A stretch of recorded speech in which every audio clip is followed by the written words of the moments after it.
Welcome to Park Media. I'm your host today, Vince Emanuele, and we are joined by Danny Sjursen, who is a retired Army major, journalist, anti-war activist. He writes for many different outlets, and he's also the author of 2 books, Ghost Riders of Baghdad, Soldiers, Civilians, and the Myth of the Surge, and his latest book, Patriotic Descent, America in the Age of Endless War. Thanks for joining us, Danny. Thanks for having me. Really glad to do it. Yeah, let's go back a little bit. I know you've done this plenty of times because I spent the last 24 hours going through a lot of your old and recent interviews, podcasts, and so forth. But this is probably a different audience, and so I'd like to at least give people a little bit of your background. Why don't you sort of start with where you grew up and how you ended up joining the Army? Yeah, so unlike a lot of officers, especially the ones that I met at West Point, I don't come from a family background in military service, as I say oftentimes. I don't think I even realized how much of like a family business, especially the officer corps was, and then especially the kind of small West Point corps that was. Pretty working class background, Staten Island, so like non-cosmopolitan New York, I like to say it's like a dying breed, the neighborhood I'm from. It's like the last of the urban white trash, but I say that with love, of course. And it's not completely true. Not really an intellectual family, a lot of firefighters, cops, just like manual labor types and all that. So college wasn't even really very common at all. I think I was second in like the extended family to go. But, I was just always really good at school, sort of bookish, very much a double life kid. I could be one sort with like my friends in order to like fit in and kiss pretty girls and then sort of go to my room and, read like 9 books. And so, I had good grades and everything. And for a lot of reasons, but really mainly 2, I wanted to go into the military pretty young. I was like, one is that I was fascinated with just, war culture and movies. And this is the 80s, 90s kind of like Top Gun, Disney-fied, sanitized war, Red Dawn. So that was part of it. And then I think the other 2, the main 2 were, I wanted to travel, do something special and kind of like get out of that world and just like see the rest of the country because, especially when you're from like the city at all in the East Coast, like my mom thinks that the Wild West is like the Pocono Mountains, in Eastern Pennsylvania. Like there's not much of like a sense that there's another like whole bunch of America. So forget about the world, which I wanted to see. I just wanted to like travel the United States, but probably it was this like, and it's a buzzword now, but like I mean it in a real sense, like this idea of just, masculinity and toughness. And I mean, we do live in a society to some extent, which isn't completely unique, where in terms of like world history, this exists a lot, where it's like military service is the highest form of human activity, especially for like a young man. And so I think I just had the sense that like, if I want to be something really special, then what could be better than the military? So I didn't have an exact sense of like how that was going to go. I even talked to recruiters just to enlist, had them come over to my apartment, talk to my mom. But because my grades and such were quite good, it was actually my father of all people who sort of pre-internet, we didn't have a computer really. So pre-internet, like found out that, well, if you go to like West Point, then that's a college and the military. Because largely my big beef with ROTC, the typical college program, like 80% of officers go through, was I wanted the real deal. I said, I want to like go straight in and be really in the military. Now, West Point's not exactly that, but in terms of the lived experience, you're technically on active duty. And so anyway, I got kind of convinced that if I could get in, I ought to go. And it's just one of those things you don't feel like you say no to, I guess. And so then when I did get in, which was a surprise because I thought you had to be like a congressman's kid or something like that. But right. Yeah, got in. And then that was July of 2001. So right before 9/11, really, I joined the military. Okay, I was just going to cut in real quick to give us a timeline. So this is 2001. This is July 2001. So prior to September 11th. At that time, I'm going into my senior year in high school. I was a senior in high school when 9/11 hit. So you're at West Point when 9/11 happens. What are you thinking at that point? And one of the things I was going to ask you to back up is, was anyone from your family have any kind of a political alignment? Or was there any kind of opinion on like, hey, we don't want you to go, or we want you to go for opportunity? Or was there a sense of like, maybe skepticism or concern on their behalf? That's actually, it's funny. No one really ever asked me that part, and I'm glad you did. My family was very much immersed in like populist working class politics, not like not sophisticated language for it. I would say that in 2001, the family as a whole, to the extent that there's a consensus, hadn't shifted like they have now, mostly to the right. All right. So not everyone in my family, but like a pretty good chunk are probably vaguely in like the Trump camp now. But by that point, my grandfather was still alive, sort of like the patriarch of my mother's side of the family, 37-year firefighter, big deal in our neighborhood. He was like an old school Roosevelt Democrat, hardcore, never vote for a Republican. That's the party of the rich. So there was still that influence, but it wasn't like lefty in the sense of like what you see today or what people would consider themselves. Both sides of that populist, whether they were vaguely right or vaguely left, were hyper patriotic. So there was really no concern about me going to the military. In fact, it was like the proudest thing that had ever happened in the family. I mean, it was a big deal. It was bad for me because it like grew my head. The only person who raised any objection was his wife, my grandmother, May, who was a quiet and sort of bookish woman who never drove an automobile and certainly never went to college, but who otherwise in a different time would have probably been like a literature professor at Bryn Mawr, A very, very smart woman, used to read the dictionary, do the New York Times crossword puzzle. She was not too pleased. She was probably like almost a pacifist, and she had the sense that I was getting into something that maybe I didn't understand, which I was 17 and my mother signed me into the military, so she wasn't wrong. But outside of her quiet concern, no, it was very pro-military, because it didn't really matter if you were an FDR Democrat or a Reagan Republican in the family. You loved the military. So, and then the second part of your question was about 9/11. I think one of the things I talk about a lot in interviews that is super important is to understand how strange the last 20 years are, or the last 19 years. It's become so normal to just be at war, even if especially if it's like a low intensity, like it has been since say like 2013-14 when Afghanistan troop numbers came down. That was, you remember because we're the same age, that was not normal in the 90s. Normal in the 90s was like an occasional peacekeeping operation. A few soldiers died here and there. If Black Hawk Down happens, it's going to be a Hollywood blockbuster because 18 soldiers just don't die in one day anymore. So my expectation management was very different. So in July 2nd of 2001, when I show up, what's my expectation?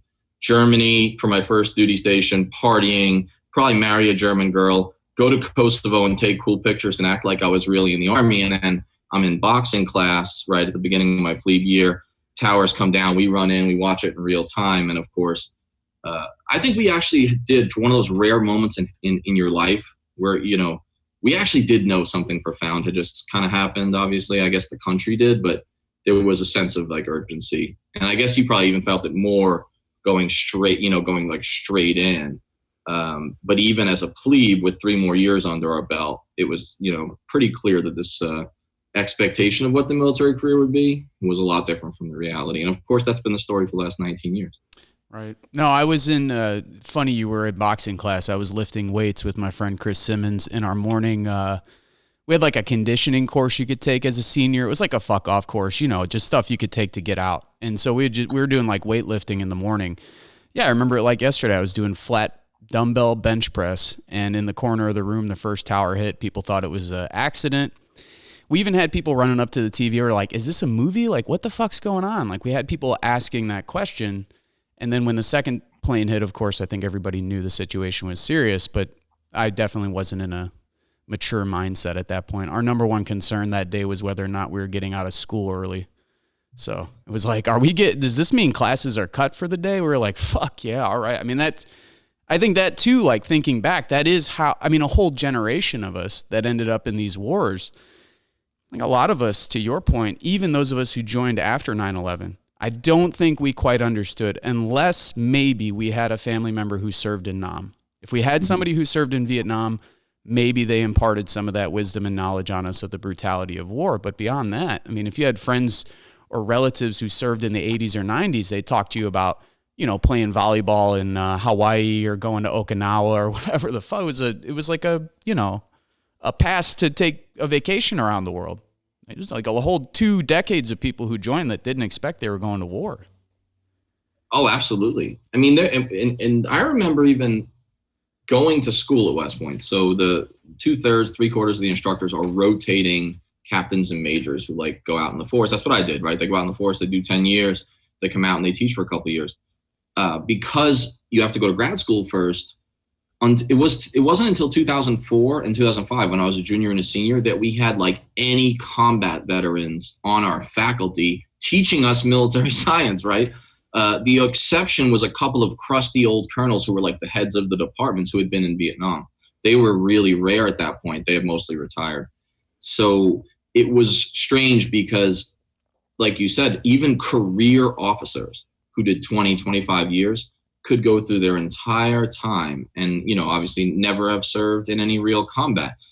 They may have touched with like Grenada or Panama or Desert Storm, but the reality is, even if you just look at the statistics there, the odds that you were even like in a firefight are extremely low. And again, that's not to say that it makes you wonderful to be in a fight, but yeah, it was a whole different military. Totally strange. It was something that struck me immediately. I mean, I went to boot camp in September of 2002, ended up in MCRD San Diego, and everyone that was in our command, any of our drill instructors, and then all of our instructors after that, the School of Infantry, not one of them had seen combat. And if they had, they sort of talked up their experiences in Grenada.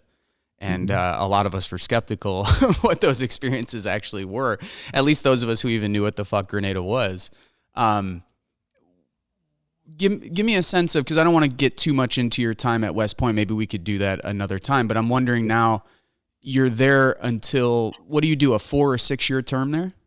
It's 4. So I graduated in May of 2005. Okay. And then in May of 2005, where are you at that point? Even politically, now the war's been going on for a while. Are you reading about the anti-war movement? Like, what kind of literature are you getting into? You're obviously a historian, so I'm sort of wondering what your politics were at the point that you're out of West Point. So I was like probably a budding kind of neocon in like 2001, 2, 3. But actually, interestingly enough, I mean, I've said this a number of times, it's a totally flawed place and there's a lot of monsters there, but West Point is a real university despite itself almost. I mean, it really is for a number of reasons. And so I had some pretty challenging and interesting instructors. In fact, some of the best ones tended to be those Vietnam officers. And I was reading I was assigned Andy Bacevich's book, you know, The New American Militarism, right? Bacevich, who was a West Point grad, big-time anti-war author now. I mean, I read that in 2004 and 4-5, my senior year, like right when it came out.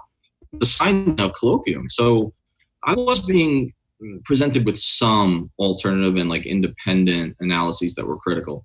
I would say that by the time I graduated, I mean, I don't know that I would have ever called myself like I still don't, but like a Democrat or a liberal, but I certainly was skeptical of the wars. I think, though, that a lot of times at that point, my critique was more, we can't win, or we're doing it wrong, or, you know, we should have brought more troops, or we should have been better at coin, or even just critical of the fact that maybe we can't build nations. So I was skeptical, but it wasn't like a systemic critique. Right. So oddly enough, I did undergo a change from like a full-throated, like Patriot Bush type in 01, 02, because Iraq went so poorly. And there is the experience at breakfast there where they announced the name of like the former cadet, now lieutenant or captain, who died the day before at breakfast. And, you know, one sense that could actually like fire you up more to be a patriot, but there is something kind of somber about it. So as Iraq went bad, I definitely got a little more critical, but it was vague and it wasn't sophisticated yet. And it certainly wasn't systemic.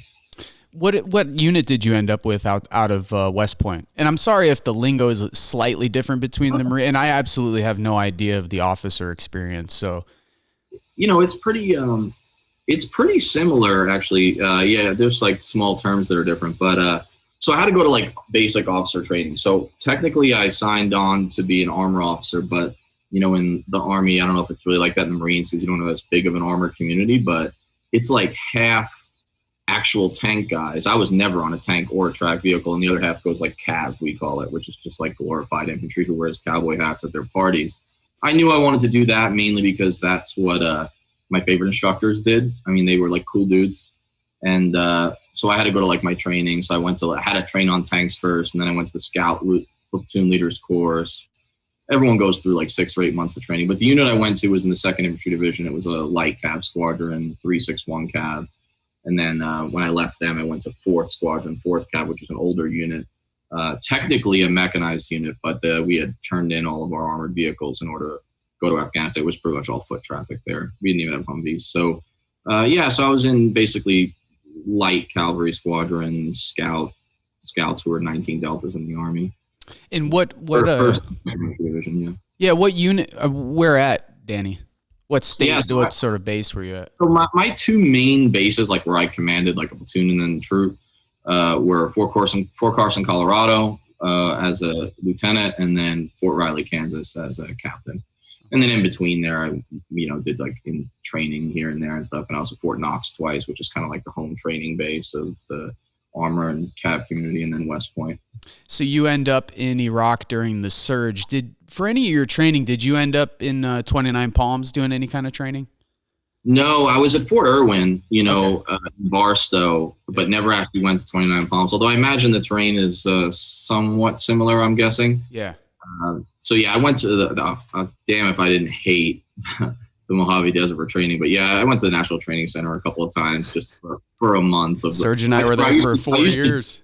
I used to joke that I would rather do 90 days in combat, fully understanding that I might die, than do 30 days at Fort Irwin. People at our base, hey man, we used to joke the same thing. We were at 29 Palms the whole time, so it was from the Mojave to Kuwait to Iraq, back to Kuwait, Iraq, Mojave, for some of us 3 different times, others, twice. But I've had enough of the desert. If I can never see a desert again, it would be fine with me. The mountain landscape is beautiful if you're air conditioned and you can go out at night. But. That's right. So you end up, were you deploying out of Kansas or Colorado for that first deployment? First one was out of Colorado. Yeah. Okay. And what month and year was that?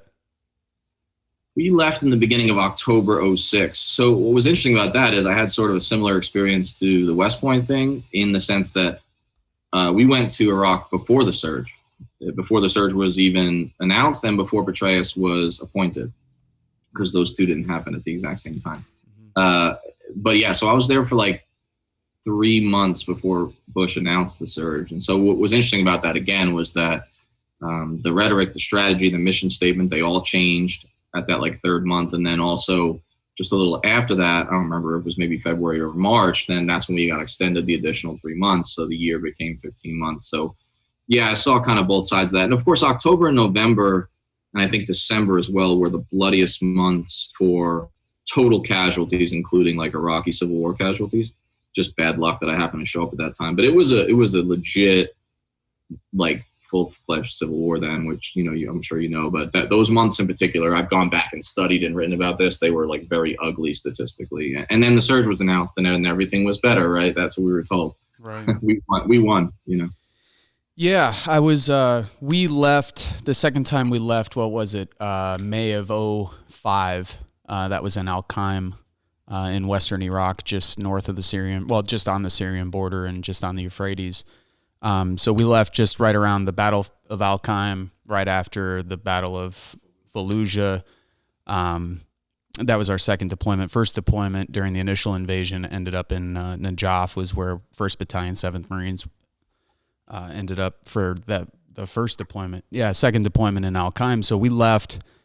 At that time, by January 2006, I was already out of the Marine Corps, and they had tried to send me on a 3rd deployment, and I refused a 3rd deployment and found a nice sort of administrative way to get out, which was they sent me to a drug and alcohol rehabilitation sort of inpatient program, and there was something that there was a bureaucratic mechanism in place where my therapist told me, if you fail this program, they have to discharge you with a general under honorable. So I kept telling them I'm not going to go to the armory. I'm not going to pick up a weapon. I'm not going to deploy. They kept bouncing me around, go talk to the base sergeant major. I got to talk to people way above my pay grade that I never interacted with before, and they were getting nervous because at that point, Danny, a lot of guys in our unit had enough. I mean, people don't recognize, we don't talk about it as much today, and there wasn't a sense of like a strong political ideological orientation. But after the first deployment, we were told, that's it. We won the war. It's over. You guys are going to Okinawa next time. It's party time. It's over with. And then within 2 or 3 months after getting back from the first deployment, they were like, look, you're going on another deployment, and after that, probably another one. And at that point, morale just went into the fucking tank, which I would argue is one of the reasons why there were so many, one of the reasons why so many atrocities were committed during our second deployment, much of what we testified about. But guys had had enough. So yeah, I'm thinking about that whole period of time, and then getting out, you know, joining the anti-war movement, and then listening to the rhetoric, this sort of mainstream discourse on the war. Of course, the Democrats took the House and the Senate in 2006. I think some of us were hoping that they were going to cut off funding to the war, and then immediately came out and said, we're not going to cut off funding to the war, which was their only leverage that they had to stop the war. And, you know, I think that made a lot of us critical of Obama going into 2008. There's like that whole period. So it's always interesting for me to talk to other veterans who are living through that period, but in a completely different context. And so us being the same age, and I mean, you were there during the surge. What do you think? You get there in October 2006. What was the previous unit that you were replacing telling you? Because I know by the time we arrived in Al-Qaim for the second unit, or for the second tour, the unit we were replacing was out of Camp Lejeune. And many of their people told us that they just parked under bridges, would set up an observation post, tell the command that they were going out patrolling, but not really patrol. They're like, look, this place is fucked up. People don't like us here. They don't want us here. And the best way to keep everybody safe is to just not drive around too much. And then, of course, our unit came in and said, these guys were shitbags. So we've got to do double the amount of patrolling and all the rest because these guys didn't do their job the right way. But that was like those conversations you're having with those guys that are like, hey, we're on our way out. You guys are on your way in. Good luck type of thing. Like what was the conversations you had with folks at that time? It's funny. I think most people don't realize that how every unit, when they do their handoff, they like talk shit about each other. Yeah. And it's always the same. It's always the same script, right? The new unit is like, these guys are complacent. They went native, like they didn't want to even, they're so undisciplined. We're going to really change the world, or at least our sector. And then the new guys, the old guys are looking at you like, oh, these idiots like don't know what they're getting into. And it's like that tension exists. I've seen it both times, like completely, well, 4 times, in and out. We replaced the Cap Squadron from 101st Airborne. They were kind of very much like that. I mean, they had it. Sort of. And it turned out that their tour had actually been a lot lighter than ours was, but that, that wasn't necessarily any fault of their own. It was just that things got hotter in late 06 and then 07 for a number of reasons. But also they had made a secret deal with the Sunnis, the Sunni tribes just south of Baghdad. They literally, it was some ugly stuff, but I totally get it. They decided, hey, look, we're just going to pick sides. We're going to go after the Shia militias. And the reason they did that is because in that little sector, the Shia militias had the better bombs. So they were, with the EFPs, they were killing more of these 101st guys. So they just like let these tribal guys ethnic cleanse. And not that wasn't happening on both sides, but they were really sort of tacitly supporting it. A lot of people in my command at the higher levels were just really appalled by that. I was a little more sympathetic to it. I didn't like that we were there in the first place by then, or pretty early on. And I thought that it was sort of an indictment that they felt they had to do that.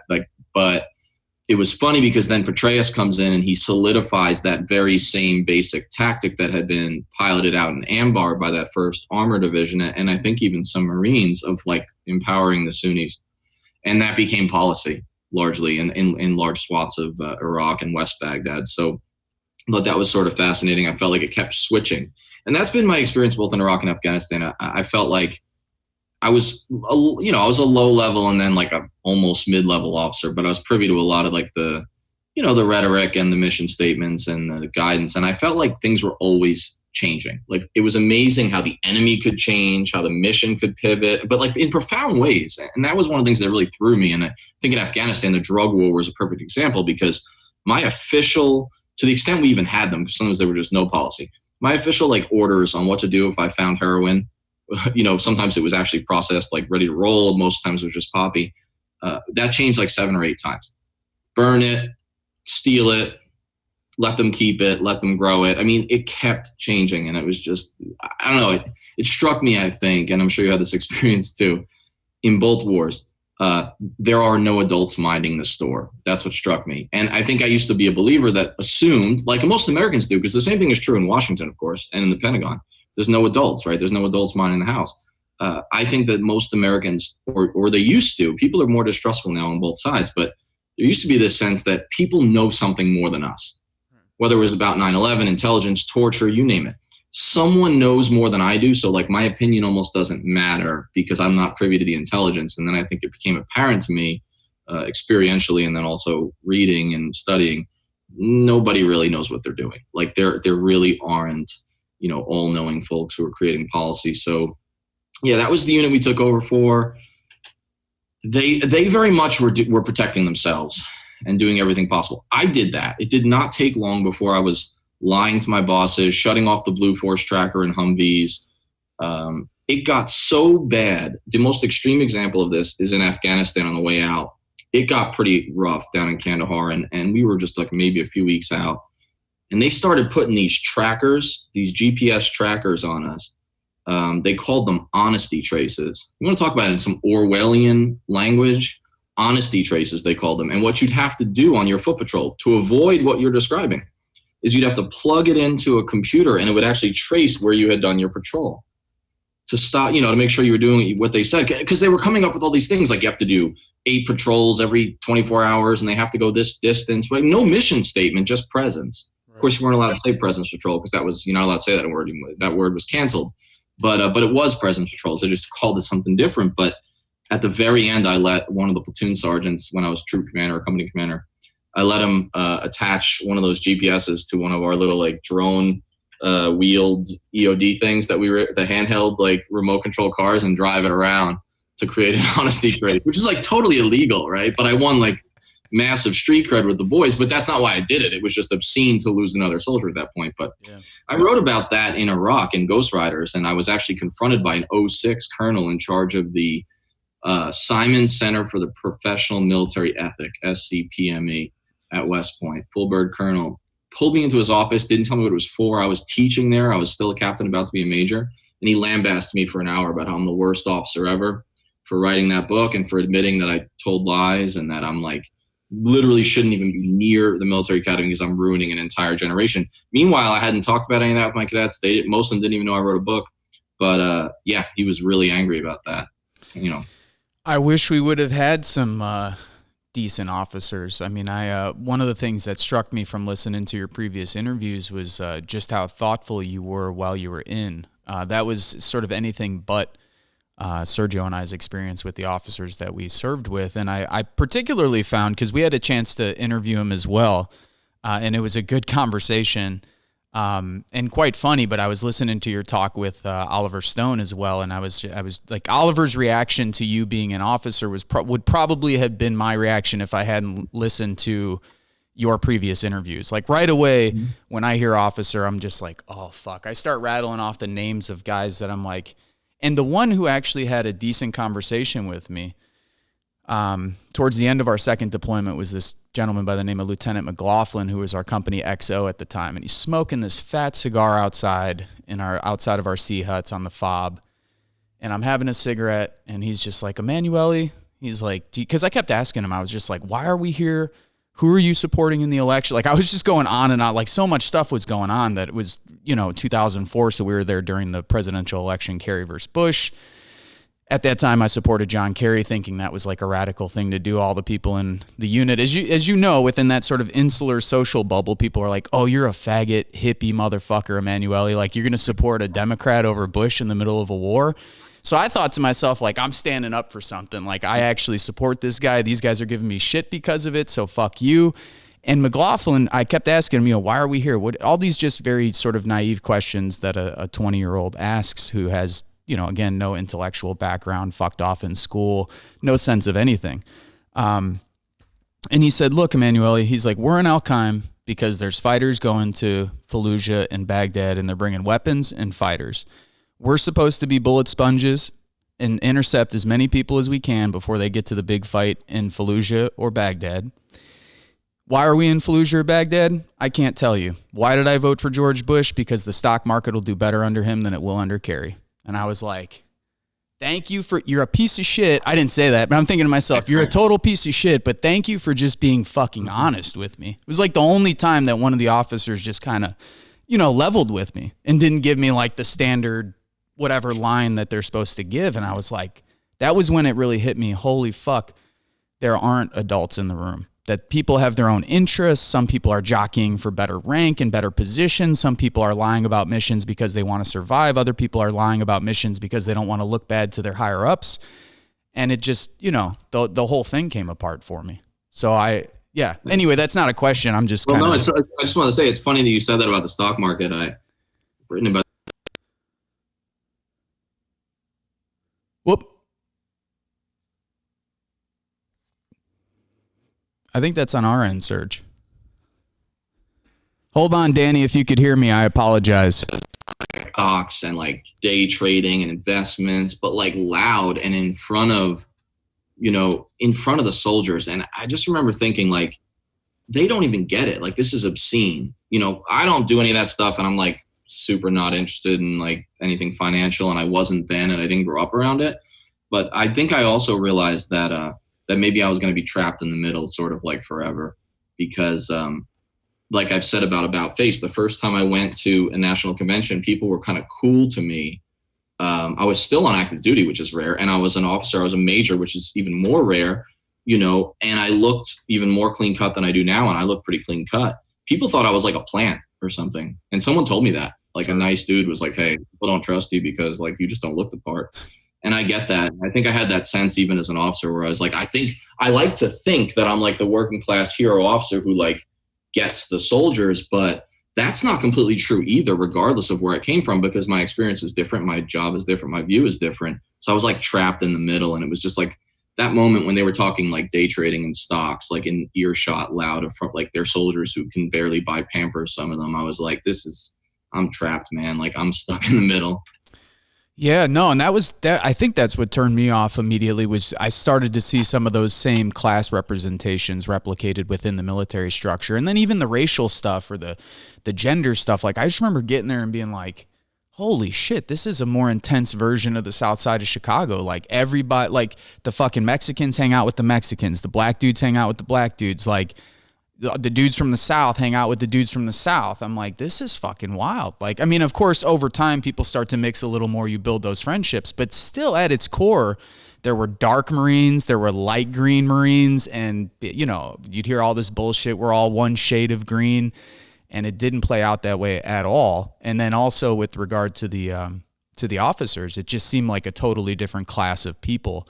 That's why I was so struck, as I said, by your previous interviews and your own experiences, because it would have been nice to have had an officer around, I think, who had the sensibilities that you had, because I can say from my end as like a PFC Lance Corporal low on the totem pole, we just kind of never knew what the fuck was going on. Like we just would be in the C hut and they'd be like, hey, we're going out on a mission. And it wasn't that the mission was changing. It was that we never knew what the fucking mission was anyway. They were just like, hey, here's a picture of the high value targets. We're going in, we're doing house raids tonight. Here's who you're looking for. If you see this person, you put a bag over their head and you toss them in the back of the high back. Like, that was it. There was no like, hey guys, there's Sunni groups and Shia groups and there's militants coming from over the border, and we had banditry in the area. We had like local gangs. There was so many there was not like one insurgency or some homogenous resistance. I mean, there were so many people, even within Iraqi society in our experience, that were jockeying for protection, power, political positions, so on and so forth. And being as close as we were to the Syrian border, there were people coming across all the time that no one could identify. Where is this person from? Oh, they're from Jordan, or they're from here. I mean, so yeah, on our end, I just kind of always felt like we were in the dark. I was like, shit, I always kind of wanted to sneak over into the officer's C hut and be like, what the fuck are you, what are we really doing here? Cause I mean, I'm sure how it is on our end. We just don't get told shit for the most part. I totally get that. It's funny. There's like a similar thing that happens at the junior officer level, because like the junior officers, they think that they're the real executors, that they really get it, and that the seniors don't get it, and they wish they can go into their world. But a lot of times that's very self-serving and self-righteous, and like the officers really don't even really mostly consider their soldiers. I had a lot of trouble making friends to a certain extent. I made great friends, and they were a core group, but there were times I was a little black sheepish, and that's not like a heroic thing. That's just a reality. But I was always terrified of getting these like missions that I knew were madness, and most of them were, but I mean the obscene ones, like the air assault into the abandoned village in Afghanistan that we know is literally full of house bombs. I mean, and being told we have to do it because the colonel says we have to do it, and you don't ever, my colonel told me that lower caters to higher, and that's why we had to leave on the patrol at 9 a.m. because he wanted to come, even though I showed him the graphics and the intelligence and all the things I've been trained to do that says you can't leave at 9 a.m. That's when they'll attack you. That whole lower caters to higher was huge. But when I would get those missions, it was that same sense of being like a double kid that I felt in Staten Island, that like I don't fit in either place. And then you start to get this like inflated view of yourself, which is really dangerous. And I have said a million times that I think self-righteousness is like the cardinal sin of the soldier, or at least the original sin. Not with all of them, but most of the time. There's a sense of entitlement that comes to the fact that you volunteered. I think that's true of junior officers too. So I got this sense that I got it, nobody else did, and I hated getting the order that said I had to do something stupid, because my biggest fear was then going to tell the soldiers about it, the sergeants really, and just knowing that they were going to look at me like I was crazy. And then I would feel this pressure to like somehow mitigate to make it less stupid or less safe. But also I can't lose my job by completely saying no, because then you also tell yourself that if I get fired, they're going to get somebody awful, because again, I'm the hero, right? But you see how toxic all of what I'm describing is. It's like not good for me. It's not good for anybody, but you do put yourself in this sense. And it was like a martyrdom feeling. And I think that it was after Afghanistan, when I saw the limits of my ability to make any real difference, no matter how hard I tried, that I realized that like we're working within the system, which is what I'd been told by the officers I respected, the few good ones, was you can't leave. If you leave, people like you leave, then there's just going to be the sociopaths and the incompetents left. So if you get out, you're actually like doing a damage and a disservice to the soldier. And I wanted to believe that because, you want to believe your own myth and utility and legend. But yeah, after Afghanistan, it was pretty clear that there were such limits to that. Now, obviously, I stayed a long time in some for a lot of reasons, but that sense of like not knowing what's going on, it's funny how that permeates from the top straight down to the bottom. And then at your level, that's really where you see the absurdity of it. Because going out on a mission and being handed a picture of a guy who looks like all the other guys on the street and being told to kill or capture him without knowing the why or the wherefore, that's like the ultimate description of like the war on terror in microcosm. I mean, you could write an article on just that. Yeah, no, 100%. What I find amazing is that you participated in both surges, and we're not going to have enough time today. We got about 15 minutes left, and but we're going to have you back, man. I've been wanting to talk to you for a while. Both you and Matthew Ho have been people that I've been following now for the last few years, and I've been really, I can't tell you how happy I am to see sort of a new wave, even though we're largely the same age, but just this new wave of people. I mean, I can tell you, man, Sergio and I were balls to the wall for like 6-7 years, anti-war activism, and at some point, for many reasons, both internal organizational issues, but then sort of the political context as a whole, it just beats you up and eats you up. And it's the hardest movement to be a part of because it doesn't exist in the U.S. right now. It has no money, no attention, no funding. I mean, we can go on and on and on. So to see a whole new wave of vets like yourself, I mean, I'm sure you get enough praise from people you don't know, but I just tell you, man, I really appreciate what you're doing. And I appreciate that you guys are out there and the experiences that both you and Matt have, which are fundamentally different than a lot of the veterans that we came up with, which are a lot of enlisted guys, people who are kind of pissed off when they were in, much like myself or Sergio. And, to have yourself, I think it lends a level of credibility to the movement that really helps us, doesn't harm us.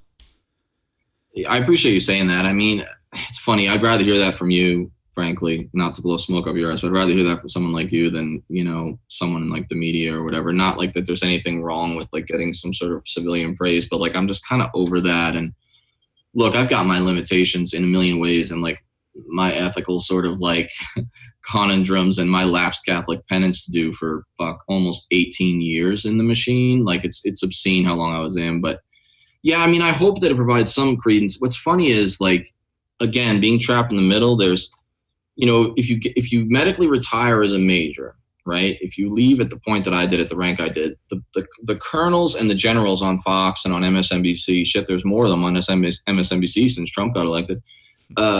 Their position essentially is to dismiss you because, like, oh, you couldn't hack it, you couldn't be like a colonel. They never looked in your personnel file and read your evaluations, but fuck them, I don't care. I mean, let them think it's not good, you know? So there's that, and then like you're in the middle, so it's like, oh, maybe you're just like one of the other officers, and it's kind of tough. But the thing about the anti-war movement that you mentioned is you're right, it's exhausting. And I've really only been at it actively for about 3 years, even though half that time I was still on active duty. I think it's just like, it's exhausting, like physically in terms of just like traveling and actually doing stuff, but it's like emotionally exhausting in the sense that I feel like I'm still living out some of that turmoil that I felt as a kid, but more so in the military, because like when you're reading Chomsky in Iraq and then you go to the meeting with a bunch of people, officers who don't give a shit, think you're a traitor if you talk about it. And like, you have to just like hold that inside. And I mean, I think that actually exists in the broader sense in the anti-war movement in a country, like you mentioned, that doesn't have a consolidated left, that to the extent that one exists anywhere, it's definitely weaker here. It always has been. Doesn't have a real national anti-war movement. There is like, I do think, and you mentioned Matt and I are close. I can speak for him on this. I think he's exhausted. I mean, he has been at this for so long, longer than me for sure, longer than almost anybody. And it's like, he needs breaks. Like he has to take himself out of the net for a little bit and just like, hey, I'm going to take a little knee and drink some water, like spiritually. And I don't know, I watch him and he warns me all the time. He's like, dude, you're running too hard right now. Like you're too manic. Like it's great, we need you, but like because of that, you need to slow down. And I don't know, I appreciate what you're saying. And you know, I think the fact that you guys got it so much sooner. I mean, geez, when you were first turning against a lot of this stuff, I was just walking into the war. And it's crazy that we've been, and this is my last point on it. It's crazy to me, and I've never really thought of this until you said it. It is crazy to me that we've been at war long enough that we're in our second or third iteration of anti-war veterans. Yep. That's never happened. To me, I don't think there's any historical precedent for that in American history. No, I agree. And it's one of the things I've said this to Matt, and then unfortunately I don't know either of you that personally, but as someone who's been around doing this now for a little while, and I hate to sound like one of them, you know, we all hate it. It's like, you know, getting advice from people who have done things for a while. I would just caution that Sergio and I talk about it all the time. We got out of the Marine Corps in 2006. We joined Iraq Veterans Against the War. 98 to 99% of the veterans that we met in 2006 are no longer politically active. Just straight up. And I don't mean on the anti-war movement. I mean, they have dropped out of, they're either farming or they're raising families, which is all good stuff. But to do this consistently and to do it, you know, in a way that's sustainable emotionally, socially, physically, mentally, you know, yeah, please, man, take breaks, because we do need people around. And the last thing I want to see is really highly productive, intelligent, worthwhile people just burn themselves the fuck out. And that can happen from any number of things. I mean, that can happen from the objective political context that we're in, all the way to working with toxic people or organizations or institutions or campaigns that just drain you, take it all out of you, whatever it may be. So yeah, now we're really off the rails. I forgot the timeline and everything. I'm just kind of bullshitting with you, but it's nice to just talk with you, man. I've been reading and watching your stuff for a while, so it's nice to just catch up with you. It was the same thing when we had Matt on. I had a whole timeline to go down with him, and then we just BS for 90 minutes. So it's just good to get to know you guys and to get a sense of where you're coming from and where you're from, you know? That's my favorite thing to do. I'm all about it. Normally I get the same 5 questions, like, you know, constantly. So it's kind of fun to just chat, especially someone who kind of knows the same general culture. Yeah. Let me, we've got a few minutes left. We'll definitely have you back on. We'll talk again, but I wanted to, let me stick with where you were at that time, and then we can end there and we'll pick back up with you going to Afghanistan. And you've alluded to some of your experiences in Afghanistan, but sticking with the timeline. So you went through this period of the surge. You're becoming more skeptical while you're in Iraq. I don't want to talk about the personal experiences there, because as someone who's been asked a million questions about that, it's just not useful right now.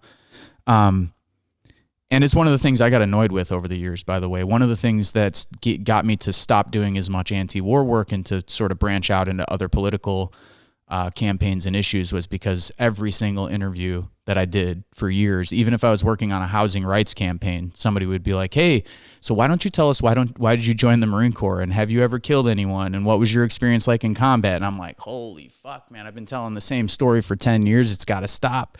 So I don't want to get into any of that shit. What are you thinking? You come back in, what is it, 07? It was actually New Year's Eve of 07. Okay. It was almost 08. Yeah, at the time we would joke that we hoped we stayed one more day so we could say that we were deployed for 3 years.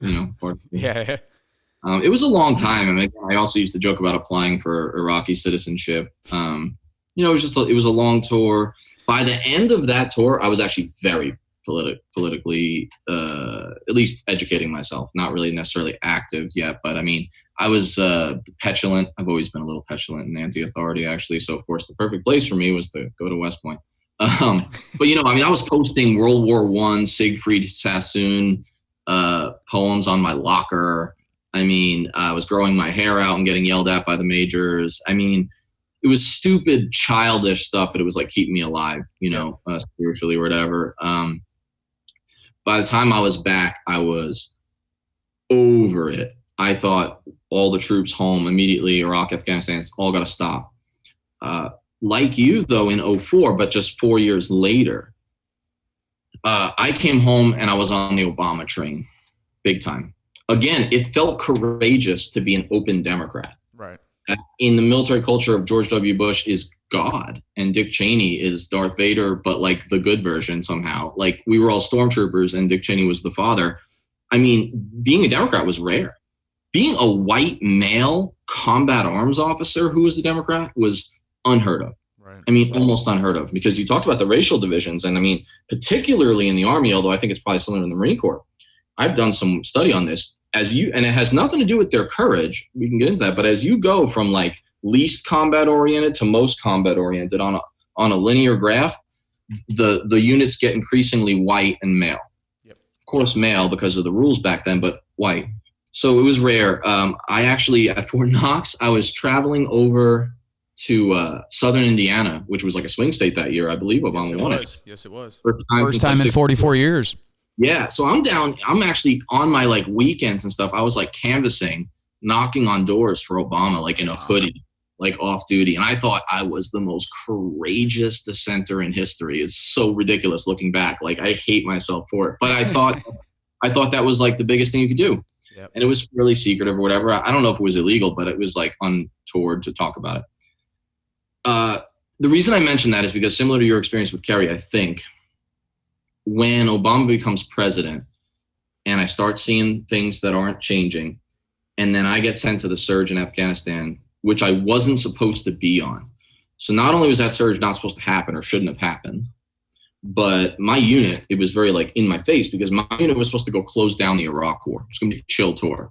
Very excited about that, just to like not lose anybody, not to, like be involved in killing like folks who may or may not have deserved it. Like I just didn't want to be part of that as a unit. And then like the surge happened and we got redirected, pulled out of Fort Polk, the training center down there, the light infantry training center, pulled out of our tour. We got a month and we were in Afghanistan. In fact, I left 2 weeks later to go like do the tour that like the captains do. And so it was like in my face that like Obama hadn't changed a thing. And my experience was a little bit extreme just in the luck or just, lack of luck of going to both surges. But to me, like, and I know we're going to pick up there next time, but like watching Obama not change the system, realizing that he was like a product of it and that his cosmetic self wasn't going to change that, right? That really turned me as much as the Iraq war, because the Iraq war took me from a vague Republican or at least semi-conservative to out and out anti-war. But the Obama lack of change is what turned me into like a systemic critic of like empire and like military industrial complex. And so I think that's where I was. And those were tumultuous years. I was like drinking heavily. I was like I was hanging by a thread. I'm sure you've been there, and I don't mean like making of it. People had a lot worse. Yeah. People had it worse than me, but I was white knuckling from PT until bedtime for like years. And it's just like that shit will, as you know more as well as me, that is soul crushing stuff. And it was Yeah, those interwar years for me were really bad, actually, looking back. Yeah. Now let's pick up on both your experience during the surge in Afghanistan. Of course, I never served in Afghanistan. I find it particularly interesting, the similarities and differences just operating on the ground there. And then also, yeah, you coming to your political understandings. And then I would like to talk about the work you've done since then. Hey man, I appreciate it. It's good rapping with you. You're even more fun to talk to than I figured you'd be. So not that I thought it wouldn't be fun, but I was like, fuck man, I'm looking forward to talking to this cat. Same with Matt. The only reason we're doing this, man, is because we've got a community center that we opened up years ago. That's an organizing hub. We use it for cultural activities, but primarily as an organizing space here in Northwest Indiana. And it's been closed since the pandemic for obvious reasons. And so, Serge does documentary films. I've done radio and a lot of speaking events. I was like bouncing around talking at the churches, unions, Quakers, I'm sure a very similar speaking, sort of circuit a lot of vegan meals and me sneaking outside to smoke cigarettes and find alcohol somewhere. But in any case, yeah, man, we could pick up all that. I just want to tell you thanks. And I had a good time rapping with you. Oh, I appreciate it, man. It was awesome talking to you guys. I should have known better what to expect, but this was great. And you had me on anytime. I'm in. I'll make time for it. This is good. There's a lot more to talk about. Cool, man. I look forward to it. And I'll send you a follow-up pretty soon because I'd like to get that second part out there too. Yeah, I'm ready whenever. Thanks a lot, guys. Thanks for having me. It was awesome talking to you. Take care, Danny. Be good. Talk to you soon. Peace, brother. Bye. You've been watching Park Media. I'm your host today, Vince Emanuele, and we'll talk to you soon. Hey, thank you for watching and listening. If you think this program is worth a pack of cigarettes or a cheeseburger, you could become a Patreon for as little as $3 a month. The link is available at our website, parkmedia.org. That's PARCmedia.org. Make sure to subscribe to our YouTube channel below. Also, you could find us on Instagram at Park Media, Facebook at Politics, Art, Roots, Culture, and you could find me on Twitter at Vince Emanuele.